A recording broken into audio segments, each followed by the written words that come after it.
देखो भैया, चलते हैं आज की क्लास को लेकर। आज की क्लास आपकी प्रश्नावली 9 एक एक क्वेश्चन नंबर 13 से शुरू होती है। तो देखो क्वेश्चन नंबर 13 हमसे क्या कहता है। एक अपूर्ण मंदिर के आधार से 30 मीटर दूर स्थित किसी बिंदु से उसके शिखर का उन्नयन कोण 30 डिग्री है। मंदिर कितना ऊंचा और बनाया जाए कि उस बिंदु पर उन्नयन कोण 45 डिग्री हो जाए। ये हमसे क्वेश्चन कहता है। तो क्वेश्चन के अकॉर्डिंग हम लोग पहले क्या करते हैं, डायग्राम को बनाते हैं। तो देखो आसान सा क्वेश्चन है और आसानी से ही आपका लग जाएगा। देखो भैया समझिए ध्यान से। वो हमसे कहता है एक अपूर्ण मंदिर, मतलब मंदिर अभी पूरा नहीं बना है। तो हम लोग मान लेते इतना मंदिर कैसा है, अपूर्ण मंदिर है। ठीक भैया, अपूर्ण का मतलब समझ गए, ये पूरा बना मंदिर नहीं है, अपूर्ण मंदिर। ये हो गया आपका अपूर्ण मंदिर। फिर उसने क्या कहा है, एक अपूर्ण मंदिर के आधार से 30 मीटर दूर।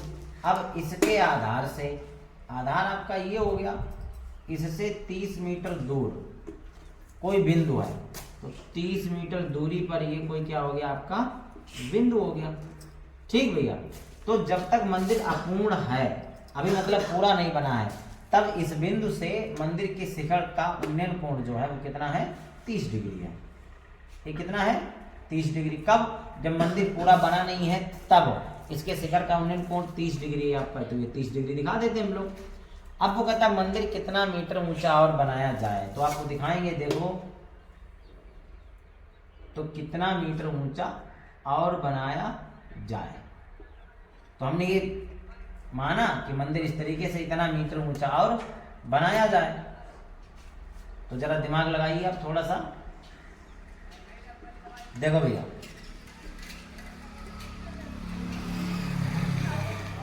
तो मंदिर हम मान लेते हैं कि h मीटर ऊंचा और बनाया जाए। कितने मीटर ऊंचा, h मीटर और ऊंचा अगर मंदिर बनाया जाए तो वो कोण कितना हो जाएगा आपका, 30 से 45 डिग्री हो जाएगा। ठीक भैया, यही हमसे क्वेश्चन पूछ रहा है। अब यहाँ से यहाँ तक कुछ पता नहीं है तो इसको मान लो x, अपनी प्रॉब्लम को हल करने के लिए इतना हो गया आपका x मीटर। ठीक भैया, अब अपनी इच्छा अनुसार क्या करते हैं, इसमें नाम दे देते, जो आपको सही लगे वो नाम आप दे सकते हो। इसको दे दो a, इसको कह दो b, इसको कह दो c और इसको बोल दो आप d। नाम हो गए। तो हम मान लेंगे कि माना मंदिर h मीटर ऊंचा और बनाया जाए, और बनाया जाए। ठीक है भैया, हमने मान लिया कि माना मंदिर जो है h मीटर ऊंचा और बनाया जाए, तो जो कोण 30 डिग्री है वो कितना हो जाएगा, 45 डिग्री का हो जाएगा। और इसमें हमने क्या मान रखा है, BD बराबर x मान रखा है। तो यहाँ लिख दीजिएगा BD बराबर कितना है आपका, x मीटर है। ठीक भैया, और दिया क्या है वो देख लीजिए, जो हमने नाम दिया है यानी कि BC। तो कितना दिया है, BC बराबर आपका दिया है 30 मीटर। ठीक, लगाने का तरीका आपको पता ही है। मेरे पास दो त्रिभुज हैं, एक ये है, एक बड़ा वाला त्रिभुज है। तो दोनों त्रिभुजों को हल करने के लिए ये कोई प्रतिबंध नहीं होता है कि आप पहले छोटा हल करना है पहले बड़ा हल करना है। हम लोग पीछे हल भी कर चुके हैं, तो चाहे आप पहले बड़ा वाला हल कर लो या छोटा वाला, उससे कोई दिक्कत नहीं आती है। तो देखो भैया, हल में सॉल्यूशन लिखेंगे, समकोण त्रिभुज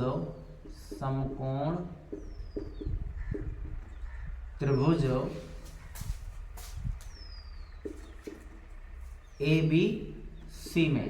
तो हमने कौन सा त्रिभुज ले लिया, बड़ा वाला ABC। ये समकोण त्रिभुज है, इसमें लेंगे। देखो ये लंब है और ये आधार है। लंब और आधार आपको किस में मिलता है, tan में। तो क्या लगा देंगे, tan थीटा। थीटा कितना है, बड़े वाले त्रिभुज में थीटा कितना है, 45 डिग्री। तो tan 45 बराबर लंब बटे आधार।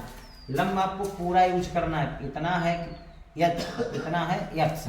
तो पूरा क्या हो जाएगा, h प्लस x बटे आधार। आधार आपका कितना है, 30।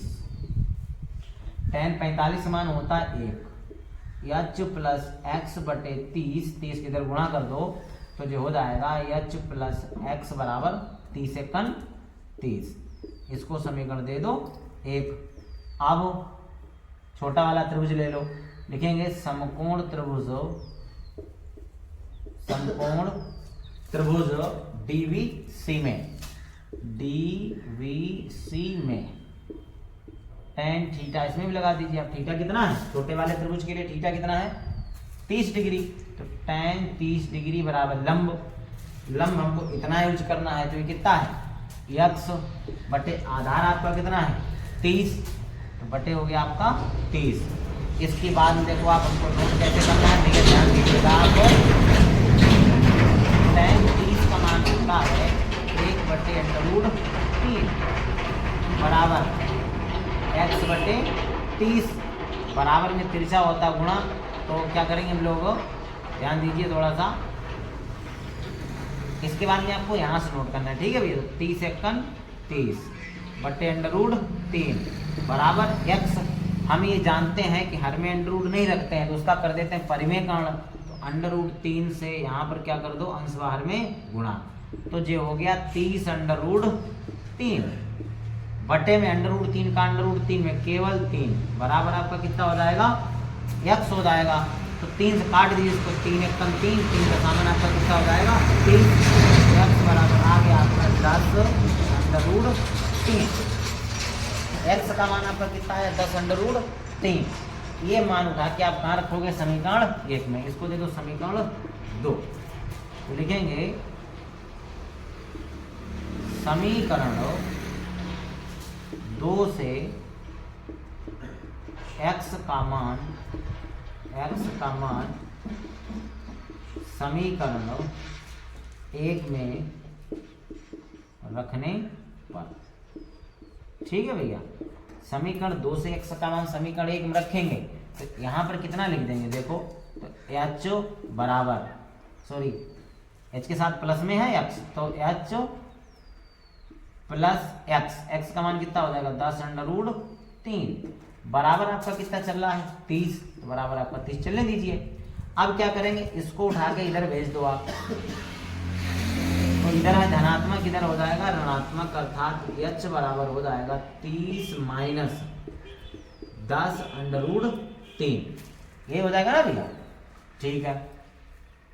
तो h बराबर 30 माइनस 10√3 का मान रख दो 1.732, तो h बराबर 30 माइनस से गुणा करोगे 0.1 अंक इधर खिसक आएगा, तो 17 दशमलव कितना हो जाएगा 3 2, तो h बराबर इसको घटाओगे तो 12 दशमलव आपका कितना आ जाएगा 68 मीटर, यानी कि मंदिर जो आपका है वो 12.68 मीटर यदि और बना दिया जाए, तो ये कोण जो 30 डिग्री था वो कोण कितना हो जाएगा 45 डिग्री हो जाएगा। इस तरीके से क्वेश्चन नंबर मेरा 13 कंप्लीट हो गया, और बड़ा ही आसान क्वेश्चन था, ठीक है भैया। अब आपका एग्जाम की दृष्टि से इम्पोर्टेंट भी है, अच्छे से इसकी तैयारी कर लीजिए। चलिए देखते हैं हम लोग क्वेश्चन नंबर 14, इसको हटा देते हैं। 14 नंबर क्वेश्चन क्या है, आप देखो भैया,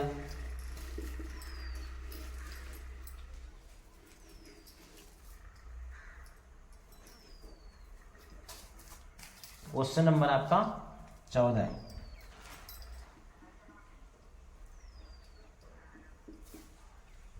चौदह नंबर क्वेश्चन सुनिए आप।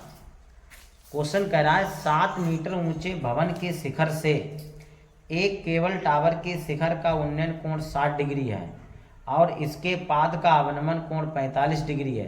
टावर की ऊंचाई ज्ञात कीजिए। मतलब समझो 7 मीटर ऊंचा भवन है और भवन के शिखर से एक केबल टावर के शिखर और आधार दोनों को देखा जाता है।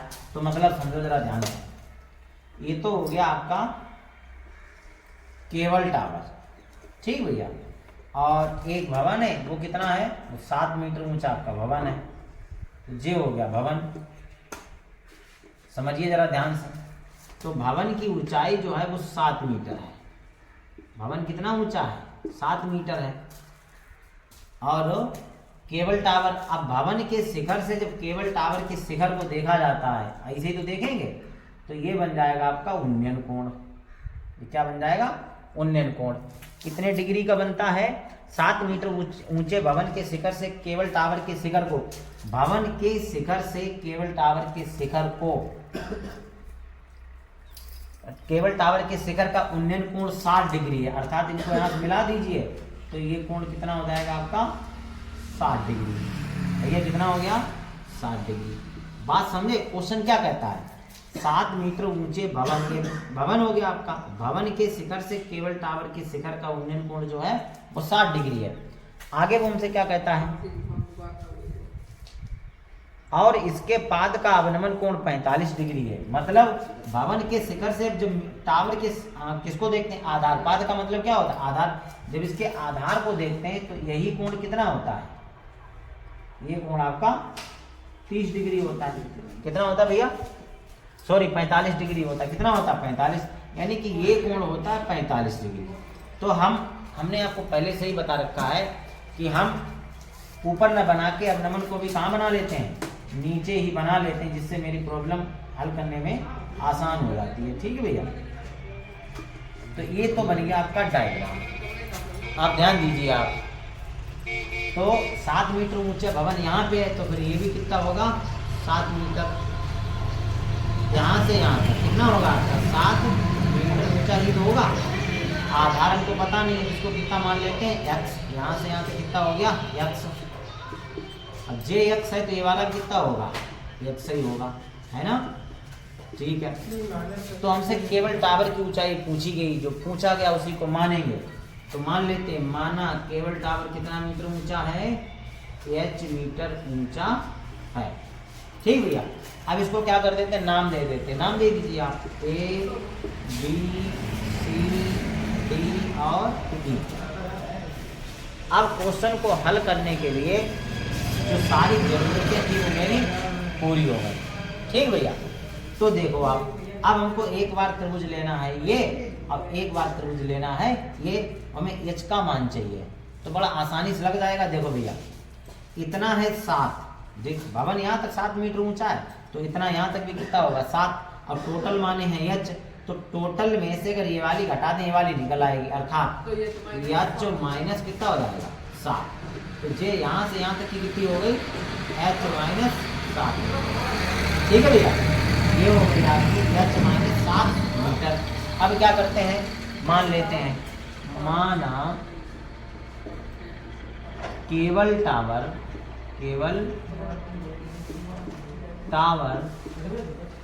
की ऊंचाई h मीटर है, ये हमने मान लिया। माना केबल टावर की ऊंचाई कितनी है h मीटर है, दिया है भवन की ऊंचाई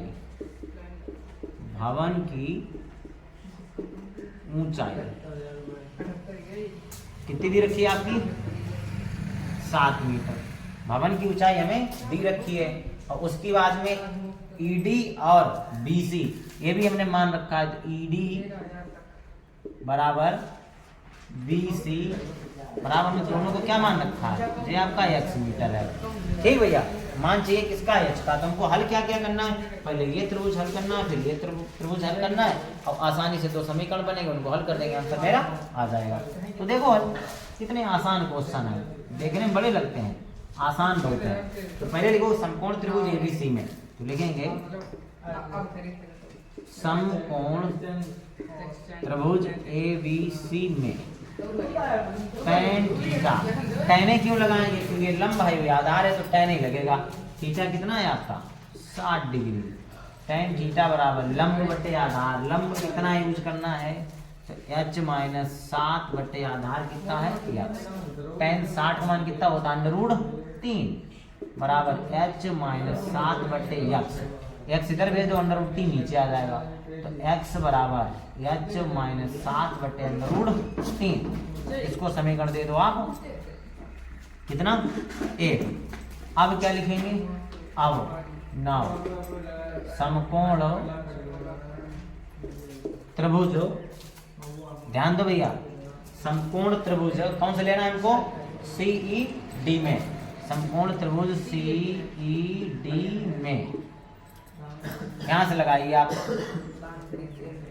देखो तो टेन थीटा, थीटा तुम्हारा कितना है अब हम मेरा ऊपर बना हुआ तो ऊपर ना बना के हम लोग कहाँ दिखा देंगे, यहाँ पर। तो इससे क्वेश्चन करने में आसानी हो जाती, कोई दिक्कत नहीं होती। तो थीटा आपका है 45 डिग्री बराबर लंब, लंब कितना है दिख रहा है, भवन की ऊंचाई पहले से पता है 7 बटे आधार कितना है आपका x, tan 45 समान होता है 1, तो 7 बटे x, x का गुणा 1 हम कर दो तो x बराबर कितना हो जाएगा 7। समीकरण दे दो 2, समीकरण 1 और 2 देखो दोनों के बाएं पक्ष बराबर हैं, तो दाएं पक्ष भी कैसे हो जाएंगे बराबर, तो डायरेक्ट लिख दो समीकरण 1 व 2 से, तो समीकरण 1 व 2 से तो क्या बन जाएगा मेरे पास h माइनस 7 बटे √3 और बराबर 7, बराबर में तिरछा गुणा होता है तो √3 का 7 में हो जाएगा। तो क्या बन जाएगा भैया देखो, इसके बाद में आपको यहाँ से नोट करना है h माइनस 7 बराबर 7 √3, इस 7 को उठा के इधर भेज दो प्लस का हो जाएगा, h बराबर 7 √3 प्लस 7, h बराबर 7 ब्रैकेट में क्या हो जाएगा √3 प्लस 1, तो कितना आ गया h बराबर 7 ब्रैकेट में √3 प्लस 1, इसके आगे आप हल मत करिएगा, यहीं इसको छोड़ दीजिएगा, आंसर आपका हो जाएगा। तो इस तरीके से क्वेश्चन नंबर मेरा 14 भी कंप्लीट हो गया। तो आज की क्लास को खत्म करते हैं, मिलेंगे आपको अगली क्लास में नए क्वेश्चन के साथ। आज के लिए आपको बहुत बहुत धन्यवाद।